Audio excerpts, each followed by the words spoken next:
It's that time again, my friends. Welcome back to the Outdoor Report. Hayden Balgavy alongside Trey Reid with Arkansas Game and Fish. I missed you last week, my friend. Good to be back. I know, man. And can you believe it? The last time you saw me, I was like straight from the field in camo. This week, I'm straight from the office in a jacket. I love it. Look sharp. Hey, you want to host a show?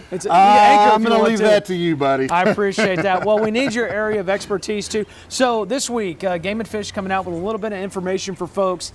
So listen, if you're going out there, you're going fishing a little bit, catch and release is something we normally do this time of year, but now you need to do it because we had some information. Big changes in our trout fishing regulations. This is brand new, Hayden. Yes. I mean, there was an emergency order passed by the Arkansas Game and Fish Commission Thursday morning that basically is going to make the Bull Shoals tailwater from the dam down to the confluence of the North Fork tailwater and the entire length of the North Fork catch and release only. Okay. That's 50 miles of our trout water in state. Substantial. I mean, we do have blocks, usually a mile or two here and there of catch and release areas that have been set aside in the past, but this is, and there's a good reason we've done this, Hayden.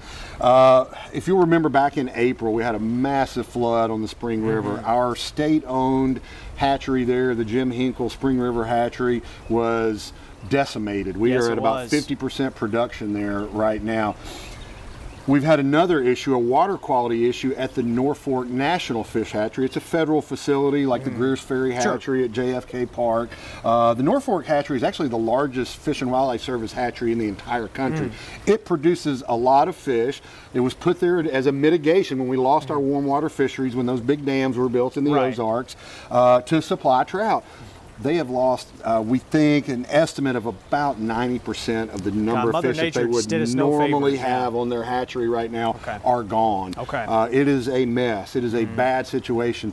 That affects our ability to stock fish in our tailwaters, the White River, Bull Shoals, North Fork, Greers Ferry, Beaver.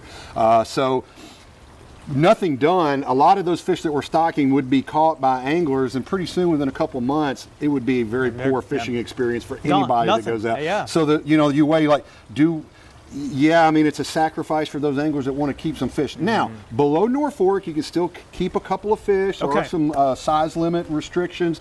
Same thing on the Little Red and the Beaver tailwater. Look, we are going to be putting out an all-out media blitz to inform people. We're posting signs at access points. And here's the thing. Our game wardens are not going to try to play gotcha. We understand this is brand new. It is going to be more of an educational campaign than an enforcement campaign as we try to get the word out about this. But it's a necessary action that our commission had to take to protect the resource long term. Trout fishing is incredibly important, not just culturally, but economically in Arkansas. And so we want to protect it long term.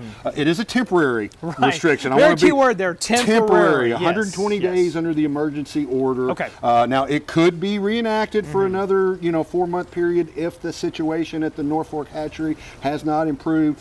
The good news is, not a lot of visitors coming in from out of state this time of year as we get into winter anyway, so we're hoping that'll offset some of the heartache for people. Absolutely. And I understand it's probably disappointing for a lot of folks. I understand. Disappointing for us too, man. Yeah, absolutely. But you know what? For the greater good, let's do the right thing. Make sure, catch and release, and that way we go down the road when it really picks up and the season gets going. That's what we're hoping. Like next spring, when everybody's excited about getting out and fishing, that like, things will be closer to normal then, and we can kind of relax some of these regulations. So our trout anglers out there, again, really make sure you pay attention to that information, agfc.com, we'll have Facebook all that page, everything. Absolutely, yes. All right, well, let's get to the here and now. More exciting news, more thrilling news. Alternative gun season is here. We're ready to go. And not only just this on Saturday, kicking off, rolling also. Next week we get going. We got waterfowl season coming up. Come on, man. Yeah, alternative firearm seasons. That's straight wall cartridges and muzzle loaders starting Saturday. I always have to double check because I want to make sure I'm right. I double check AGFC. Check AGFC.com. Look at the hunting guidebook. We'll tell you what's legal and what's not. But more importantly, I know it's hard to believe with some of these temperatures. Like I heard this morning, it was like this is like the 10th hottest October on record or something like that so far. I think we got some cooler weather Yes, coming that in the front next coming, pushing through Saturday. and I hope Yes, that sir. front pushes through some white-fronted and maybe even a few snow geese, because on. our early goose season opens up next Saturday, the Man, that's 25th. exciting. Now it's only open for like until November 2nd, and it closes and reopens when regular duck season opens on November 22nd. But it is a Biggie. great opportunity. Some of those specklebelly or white-fronted geese, as they're more, they're commonly called specklebellies, Sure. but they're really white-fronted geese.